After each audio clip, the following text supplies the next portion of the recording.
Welcome back to Gallery Guichard virtually, and welcome to Virtual Exhibit Catalog number 24 and our solo exhibition, Journeying by Derrock Burnett. You're going to have the opportunity to see how he uses a variety of lenses from the continent of Africa to graffiti to really express the diversity of the African American. So without further ado, come on in so we can meet Derrock and learn what is the motivation behind this amazing exhibit. Derrock Burnett was born and raised in Gary, Indiana. He received his Master's of Fine Art with a concentration in painting from Indiana State University. Derrock Burnett, MFA, is a visual art instructor. See Derrock's work and see the hip hop that comes out of some of the pieces that he has, and enjoy the pieces that talk about the African diaspora, and understand that he is able to connect the diaspora to the contemporary times of today. It's not often that you actually find within one artist where graffiti meets fine art. Tonight, you'll have the opportunity to meet and talk with Derrock Burnett up close and personal, and you can see how in every piece, it's a combination of graffiti meets acrylic on canvas, wood, and paper, all coming together for his own expression of contemporary African American portraits. Can't wait to talk with Derrock. What's up, Derrock? Welcome to Gallery Guichard virtually, and we are excited to be here in the Journeying solo exhibition of your work. Welcome to Chicago. Hey, Derrock, how are you? Hey, you guys. The work is amazing. It is. Thank you. Thank you so much. I I appreciate just it. love it when the work comes in and you're so surprised and it just looks like, wow, he's been working hard. This is awesome. Thank you. Thank you. I've always enjoyed your fingerprint as an artist, but I think, reading your bio, you really hit home on how you're able to really blend graffiti, hip hop, African antique art, urbanism, and Afrofuturism, if you ask me, and the contemporary portrait all together.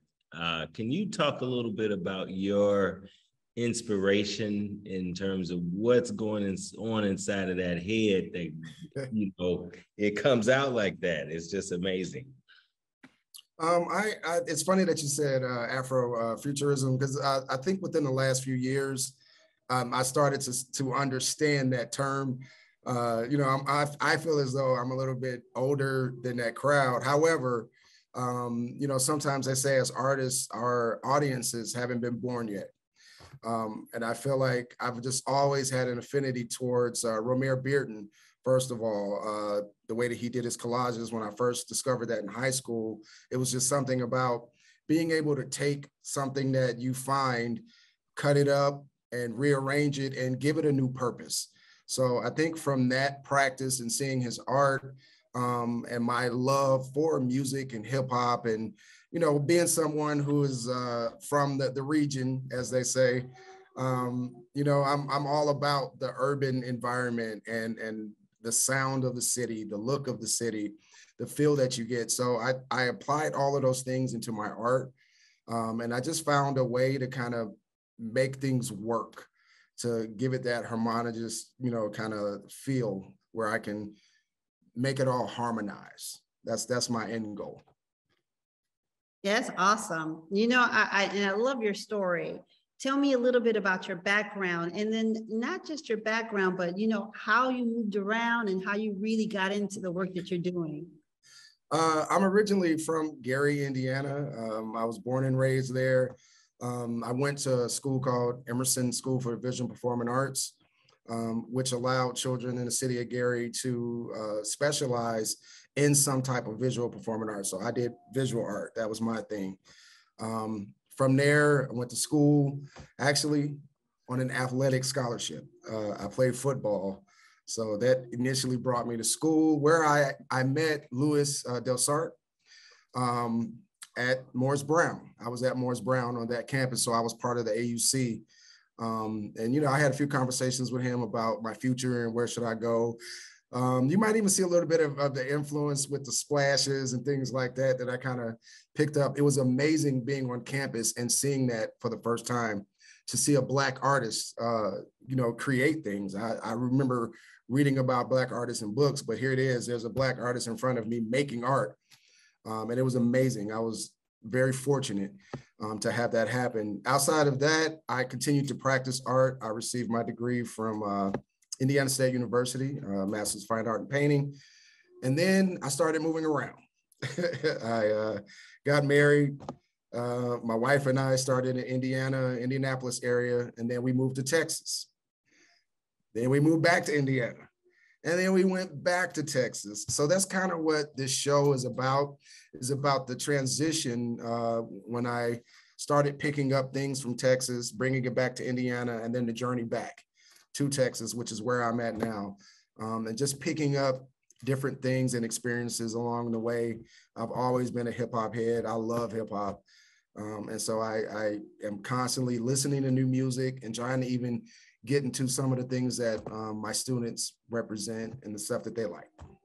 You know, first and foremost, I'm going to digress before I go to my next question and just say kudos, because we knew Louis Guichard and he exhibited his work here at the gallery when we first opened. Oh, wow. And the underpainting in your work now makes sense to me, you know, just the way his beautiful underpaintings with those colors, the way he used light, backlight, uplight. I mean, he was a genius. So, man, you come from some good stock there, and that's all I got to say. But I see your work, and I am asking a question. Is your work, or could it be seen as visual hip hop? Because I almost feel like it's got a swagger to it that is universal and timeless, and it makes me feel like I'm listening to a song almost. Is that intentional?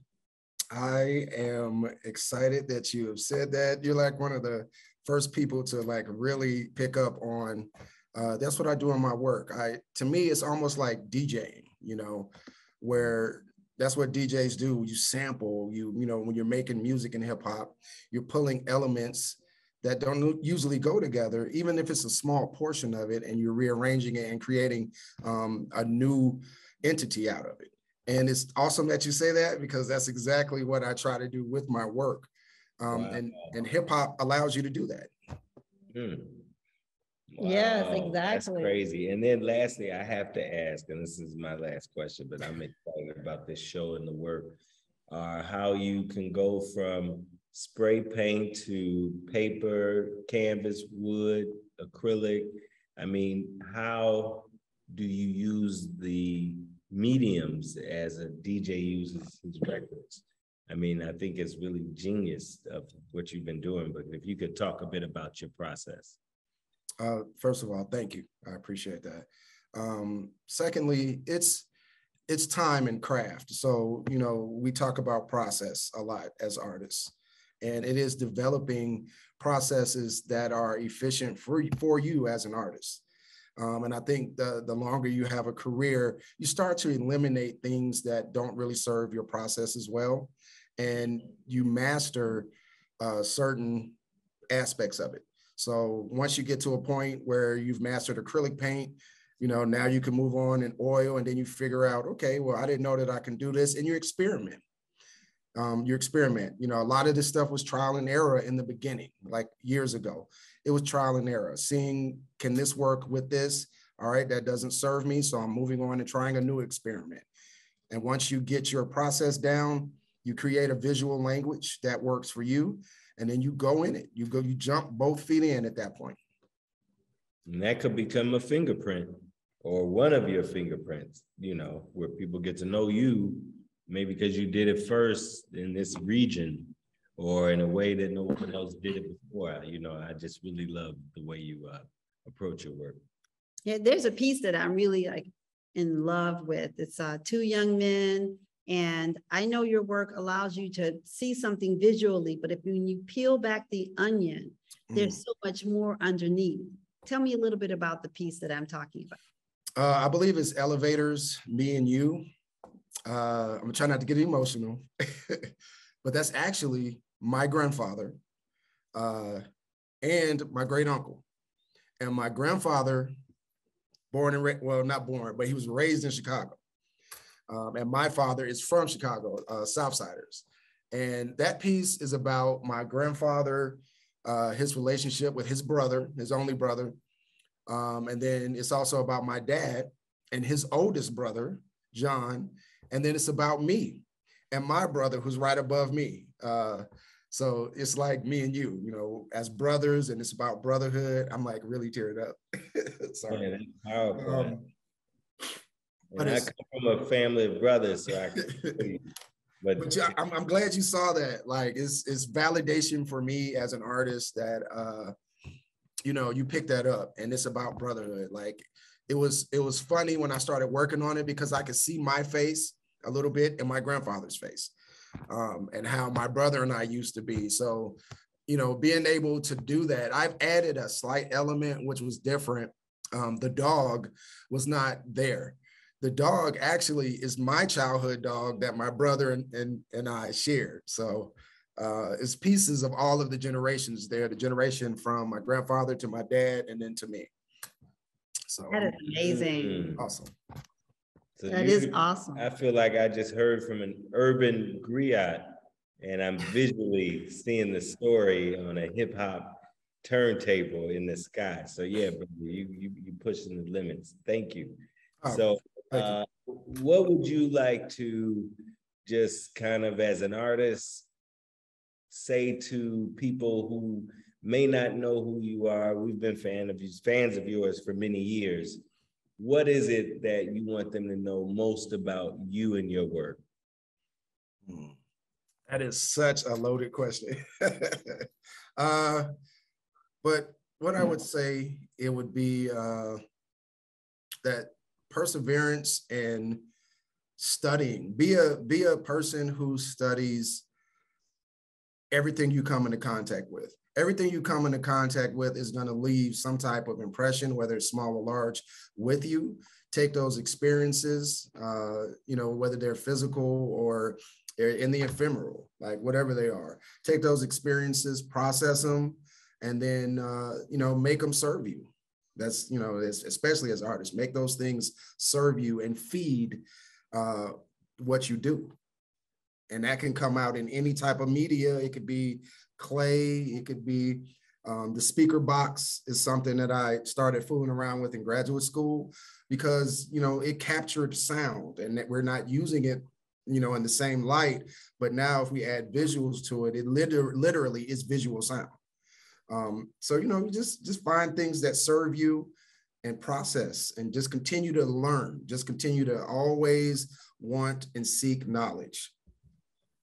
That's awesome. That's really great information. And I know our guests are just loving this conversation and they're going to love you in person. And when they see this work, it's going to just like really wow them. And you have like some small pieces too that you did on paper. What were you thinking when you created those? Were those things that you were like, trying to put a message out in those small pieces? I also started looking at, as Andre said earlier, I started looking at Africa. And I think a lot of artists get to the point where we start looking back to Africa as the original source. And I started looking into masks and sculptures from Benin and that kingdom. And then it kind of struck something in me. And then I started a new series of drawings. It was actually just me processing and thinking about new ways. You'll see one of the faces actually appears in another painting, and it's a larger version of it, but it allows me to kind of work out some ideas that I can turn into larger works later. Awesome. Just like the piece that is behind us. I don't know if any of our guests can see it, but it's the one right here with the guy with the necklace with the money on his chain and the bird, the eagle. a little bit about that one. Tell us a little bit. That's actually one of my childhood friends from Gary. His name was Duck. But you know, it was just like this thing that he always had about birds, you know, and it was funny that his nickname was Duck. So I kind of took that from his personality, but then thought about hip hop and thought about what that would look like in a more contemporary state, because we're talking about the 90s when, you know, I was a teenager in that time period, and now we're looking at 2020 something. You know, what does that look like? You know, what does that feel like now? So it was important for me to capture more tattoos and more of the swagger that hip hop has within that portrait, but also think about saints and what does it mean to be a saint? You know, like when we think of people who do nice things in the neighborhood or someone belonging to a church, we call them saints. So those two doors were just kind of like me processing and thinking about people who go above and beyond. And that's why I kind of made those two, the doors. Awesome. They're right behind us. It's amazing. Yeah, this is exciting. So all I can say is that this is probably one of my favorite virtual exhibit catalogs, virtual exhibit catalog number 24. You can access this exhibit, drop down. It's as easy as 1, 2, 3. You go to the virtual exhibit catalog section, drop in, go to the journeying exhibit, and you can move around, touch the matter tag, get the information about the title, medium, and price. So I'm just excited that it's going to be archived where? In the Metropolitan Museum of Art, right, in New York. Wow. That's one of the largest contemporary catalog holders. They archive internationally. So this is really also exciting because I think this is another fingerprint that should be seen and studied across the world, like all of our artists from Europe and everywhere else. So this is exciting. And if anybody's interested in the work, they can always get the work by going to our website at www.galleryguichard.com. And you can contact us at galleryguichardsocial@gmail.com. And I'm positive that this is going to be an amazing exhibition and everybody's going to love your work. Exactly. So thank you again, Derrock, for blessing us with your creativity here in Chicago at Gallery Guichard. Thank you for joining us virtually, and we look forward to seeing you next time. Thank you, Derrock. Absolutely. Thank you, guys. Be blessed. Wow, what an amazing ride. It's always great to understand how process meets inspiration. And the creativity that Derrock has. I loved hearing his story, and I really can't wait for him to see this work on the gallery walls in person. And that's what we really love about this Gallery Guichard solo series.